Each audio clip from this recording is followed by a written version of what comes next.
waxaan nahay wahdiga dugsiyada soo dhawaada barnaamijkeedii waxbarashada online. Welcome to the School of Elime Primary School, the program of distance learning. Soo dhawaada barnaamijkeedii waxbarashada online. Waxa weeyaan subject waa English, topic waa adjective, subtopic casharooseedkeedu waxa weeye comparison of adjective. Isbarbardhigga sifooyinka ama tilmaamaha. Waxa weeyaan recap of previous lesson.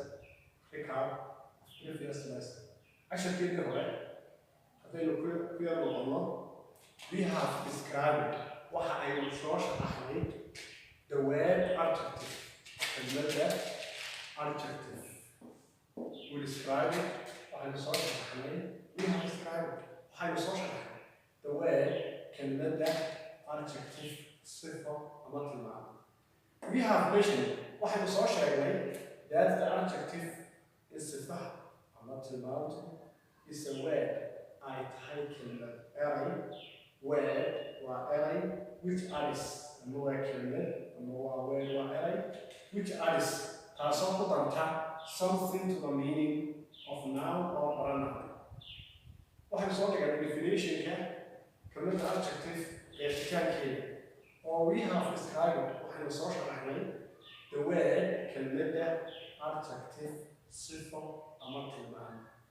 We have mentioned waxa aynu soo sheegnay that the adjective in kelmadda adjective laydhaa ama kelmadda sifo laydhaa is a word ama tilmaamo is a word inay tahay kelmad which adds wax ku darta something to the meaning. macnaha ayuu ku kordhisaa of a noun. magaca ayay macno ku kordhisaa oo pronoun ama magacyad. Example, tusaale ahaan, woman is a good man. Woman waa nin wanaagsan. kelmaddan adjective-ku waa good. kan waa woman is a man. kama waa nin. laakiin maxaa ku kordhisaa waa sifa ama tilmaam. woman is a good man. waa nin wanaagsan. In this lesson, waxaan maanta we are going waxaynu doonaynaa to learn inaynu ku baranno casharkan maanta. In this lesson casharka kan we are going waxaynu doonaynaa to learn inaynu baranno comparison of adjective. Isbarbardhigga sifaha ama tilmaamaha. Comparison isbarbardhigga of adjective. tilmaamaha ayaynu isbarbardhigaynaa ama waxaa loo yaqaano comparison of adjective. isbarbardhigga tilmaamaha ama sifooyinka. waxaa jira 3 degrees 3 head of comparison. 3 degree ayaa jira of comparison oo la isbarbardhigo ama 3 degree oo loo yaqaano 3 degrees of comparison. 3 degree baa jira marka laga hadlayo isbarbardhigga sifaha ama tilmaamaha. saddexdaasi waxay kala yihiin oo positive degree waa heerka koowaad ee isbarbardhigga. kelmadda positive macno badan bay leedahay, laakiin hase ahaatee marka laga hadlayo adjective-ka waxa weeyaan marka adjective laga hadlayo waa kelmadda ugu horeysa adjective-ka. Original of the adjective. Original of the adjective. kelmadda asalkeedu weeyaan. kelmadda ugu horeysa adjective-ka asalkeedu weeyaan ayaa positive loo odhanaya. macno kala badan bay leedahay, laakiin marka laga hadlayo adjective-ka kelmadda positive waxa weeyaan kelmadda asalkeeda adjective. tusaale tool oo kale waa adjective waa positive. kelmadda asalkeedu weeyaan. The positive hadda degree heerka koowaad ee positive degree loo yaqaano is used waxaa loo isticmaalaa to describe in la sharaxo. waxaa lagu sharaxayaa oo laga hadlayaa one person qof keliya laga hadlaya or thing ama shay keliya ayaa laga hadlaya. Example, tusaale ahaan, you are a tall person. adigu waxaad tahay qof dheer. adigu are a tall person. waxaa tahay qof dheer. kelmadda tall ayaa ah adjective. كلمة تول وادجكتيف وأنا بوزيتيف وكلمتي وأصل كادجكتيف واي بي كلمة الصحة ديجريجا وبالت كلمة الصحة محمية وكمالت ديجري وحبك السبب ربك توحي هو بوزيتيف ديجري وهيك كلمة adjective صدح ديجري ديجري كلمة والله يقام بوزيتيف ديجري للغة والله يقام كمالتيف هذا كمالتيف وحوي الديجري هذا السبب ربك وحوي denotes وفي الصبح كشاع higher degree وحاول كل degree وين هي أما quality أما quality بنيه هي then the positive كلمة يكون كان كل degree بدل أما كان اسمه ربي وأبغى قف أيام اسمه ربي يعني تسيوسي وحنا استعمالها comparative it is used وحنا استعمالها one two persons مركب أبغى قف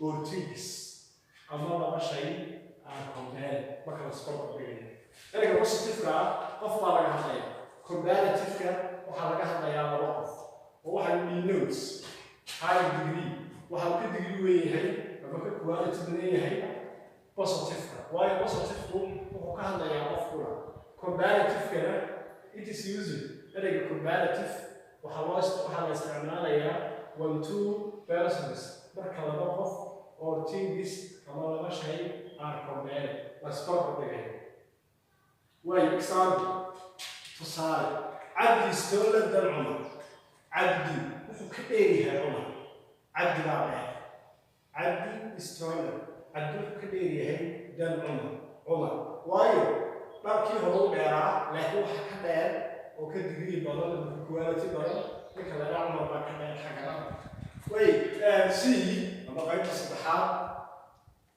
waa superlative degree waxa ku saddexaad اسمه ربك تماما نسوي صدحيها superlative degree حتى صدحها denotes سووا بسكنوا شيء the highest degree يبين هي كو degree دوين أما quality وطيارة بدرله وكو بدرله وطيارة بدرله superlative degree ويعني تسميشن وحلا استعمارها والمور مركب موقف more than two persons when more than two persons in couple of or things about a shay are compared as part of the video.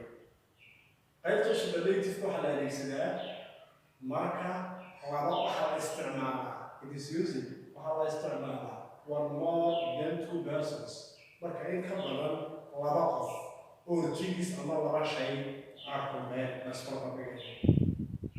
waxay soo sheegay comparison of project fiscal yahay arday waxa laga doonayaa asharka markuu dhamaado waxa laga rabaa inaad kala saarto saddex degree kow waxa laga doonayaa positive degree oo ah heerka koowaad waxa laga rabaa comparative degree oo laba qof isku barbardhigayo and superlative degree iyo marka la isku barbardhigayo laba qof wixii ka badan waayo example hadda qaybta dambe maxamed ninka la raayay tallest student وأرضي وروبان in the class فصلك وأرضي وروبان فصلك وحن صوري أنا 10 كلمة summary وحن نجمعي positive of adjectives there are 3 degrees of comparison and they are positive is used to describe one person or thing example you are a tall person comparative degree you notice higher degree of quality than the positive and it is used when two persons or things are compared. Example, Abdi is taller than woman.